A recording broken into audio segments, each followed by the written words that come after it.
Ini dilihat dari kacamata hukum, karena adanya kejadian salah satu artis JF, yaitu di mana Jonathan Rizky hari ini sudah diamankan kepolisian Mabes Bandara.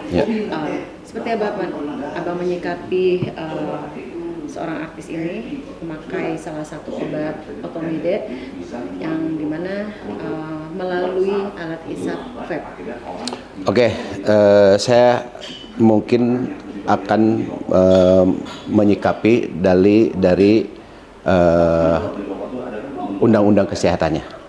Dari udah jelas dalam undang-undang kesehatan itu kalau yang mengandung unsur narkoba, kan ada banyak jenisnya. Ini kan intermediate itu kan udah mengandung unsur narkoba. Ini berat sekali. Dan di sini akan ancamannya sekitar 12 tahun penjara dan 5 miliar. Dendanya 5 miliar. Karena udah jelas undang-undang kesehatan mengatur seperti itu. Gitu. Kalau bisa dilihat, ini unsur dari narkoba ini sendiri, jenis Otomide ini tuh yang dinikmati melalui perantara vape, ya. Apakah itu juga secara langsung ketika seseorang itu memakai narkoba dengan perantara vape itu tidak secara langsung, beda dengan orang-orang yang mengkonsumsi narkoba? Apa nih Bang? Apakah memang alat vape itu yang akhirnya banyak yang sekarang sudah beredar untuk dinikmati di kalangan anak muda? Ya kalau itu saya nggak mau keluar dari situ. Yang penting saya mau konsentrasi yang sudah dikonsumsi oleh artis itu, ya kan? Ini udah jelas terindikasi, polisi tidak serta-merta ini sebagai alat bukti dari kepolisian bahwa ini jelas terindikasi ada unsur narkobanya, intermediate itu, ya. Jadi saya rasa tidak serta-merta polisi melakukan penangkapan sebagai tersangka, gitu. Melihat sebagai praktisi hukum, melihat kasus ini sendiri seperti apa sih Bang, dengan harus ancamannya 12 tahun dan denda 5 miliar? Ketetapan ini sendiri apakah memang ketetapan yang sah dan aturan yang memang sudah ditetapkan? Ya kalau saya lihat dari konteks hukumnya, dia itu tidak hanya mengkonsumsi itu, dia mengkoordinir ini. Jadi bahkan melibatkan lebih dari satu orang. Kalau kalau lihat pasalnya itu pasal 35 itu. Setiap orang dengan sengaja memproduksi atau mengedarkan peredaran alat kesehatan yang tidak memiliki izin edar. Nah ini yang tadi itu. Jadi jelas ini udah melanggar dari undang-undang kesehatan itu. Berarti itu melanggar izin edar dari si obat. Betul, iya. Kecuali ada resep dokter, itu boleh. Nggak apa-apa. Ini kan udah nggak ada resep dokternya. Udah jelas. Jadi polisi kuat menjadikan dia sebagai tersangka. Gitu. Denda 5 miliar ini gimana Bang? Apakah itu seandainya itu dibayarkan? Ya. Dan tidak menjalankan hukuman 12 tahun, itu bisa atau seperti apa? Oh bisa saja, ya.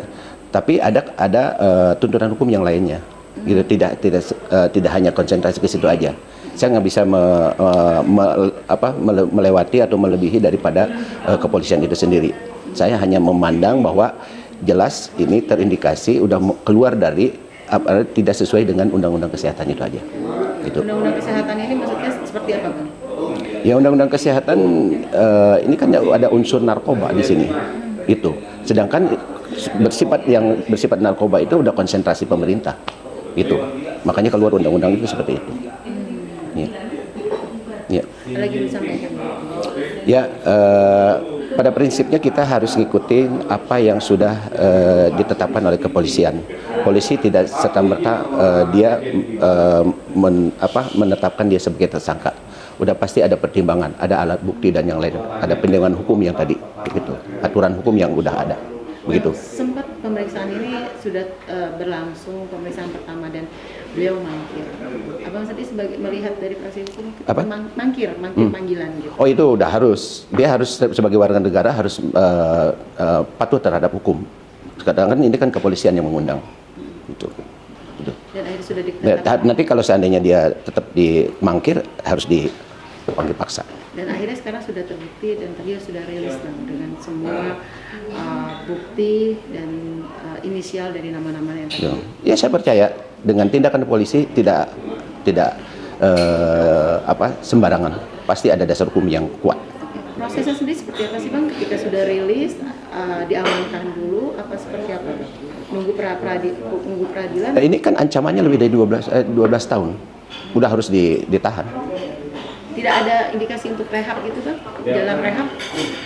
Nah, di sini juga untuk rehab juga ada undang-undang yang menyatakan untuk rehab. Nanti tinggal serahkan ke, kan saya bukan memang hanya praktisi hukum, tapi kita serahkan aja ke kuasa hukumnya gitu. Pasti akan melakukan itu, mengarahkan ke situ. Dan ditambah lagi pemerintah juga kalau memang ini terindikasi dia pemakai, ya mungkin gitu. Tapi tadi itu dia itu sudah melibatkan lebih dari satu orang gitu. Itu yang mungkin ya saya analisa saya itu akan menjadi kuat dugaan dia nggak bisa di rehab gitu. Dugaan tidak bisa direhab ya Bang? Saya nggak bisa mendahului gitu kan, kurang lebih gitu kan. Ini asumsi saya gitu. Sip. Ya, baik. Terima kasih, Bang.